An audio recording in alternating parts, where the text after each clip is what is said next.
Hi friends, welcome back to my channel, Kai ASMR. Today's video I'm going to be showing you all the books that I read in the month of April. Now there aren't that many books, I have to confess. I read one that was quite large and it took most of the month to read, but I still have a few books to show you. So without further ado, let's get on into it. So the first book I have to talk about is Harley and Ivy by Paul Dini. This is a graphic novel that takes place in the universe of the Batman animated series. It has amazing graphic art. If you've seen the animated series, you know all about Paul Dini's work and how he writes and how his animation is. It's amazing, and there's also a mix of animations not so animated series. So this is a collection that has a few stories of Harley and Ivy, who are a criminal duo and they're best friends, and it's their time in Arkham and doing little heists. It's really cute. I really enjoyed it. I ended up giving the book 4 out of 5 stars because, I mean, it's Harley Quinn and Ivy. How can you not? So the next book I read was The Boyfriend by R.L. Stine. This is a story about a girl whose boyfriend is not really what her family wants or what her friends want. She's a private rich girl who goes to all these fancy schools and these academies, and her boyfriend is the poor boy from this bad side of town or whatever, you know, all that. So she decides to break up with him. Unfortunately, her boyfriend now ex-boyfriend, dies, and then he comes back to her and she's sure he's dead. So is he a ghost? Is he a zombie? What's going on? I really like this. It was your typical 80s horror point story. You know, they published a lot of these in the 80s and 90s, I think 70s too, that were pretty quick. You sat down, you read them. There was really nothing confusing about them. I guess the plot twist like 10 pages in, but I really liked it. I ended up giving this a 4 out of 5 stars. There's one called The Girlfriend by R.L. Stine, and I wonder if that has anything to do with this one. So the next book is the one that took forever to read because it's humongous, and it was a reread, but still.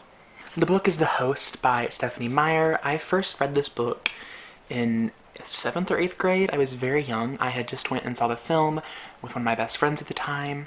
We had went and watched the film in theaters, and I told her I loved it because she wanted me to see it and she was pushing me to see it, and I actually liked it. So she lent me her copy of the book. I read it and I fell in love, so I had to get my own copy. So that was about time that I did reread it. So I read the book and then watched the movie, like a back-to-back type thing. A lot of differences. I really love the book though. I never could get through the first Twilight book. I just couldn't stand it, how it was written. This is totally different. This is Stephanie Meyer's best work.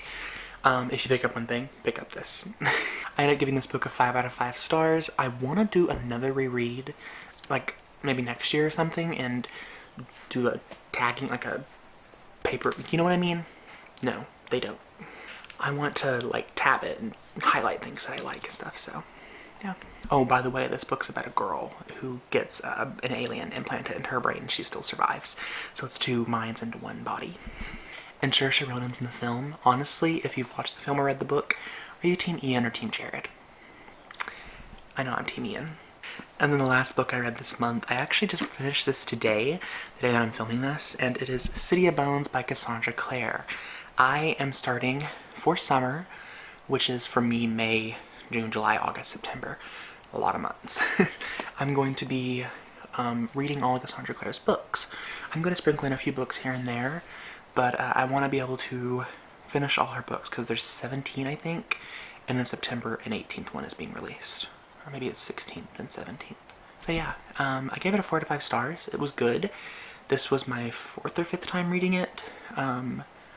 It was tremendous for me when I was a kid and I read it, and I was obsessed in middle school, and I remember calling one of my friends and screaming into the phone after the plot twist. I kind of felt let down because I read it now and I was like, I mean, I know it was gonna come, but it's like, I feel like the older I get, the less and less I find books that really make me scream and shock me, you know?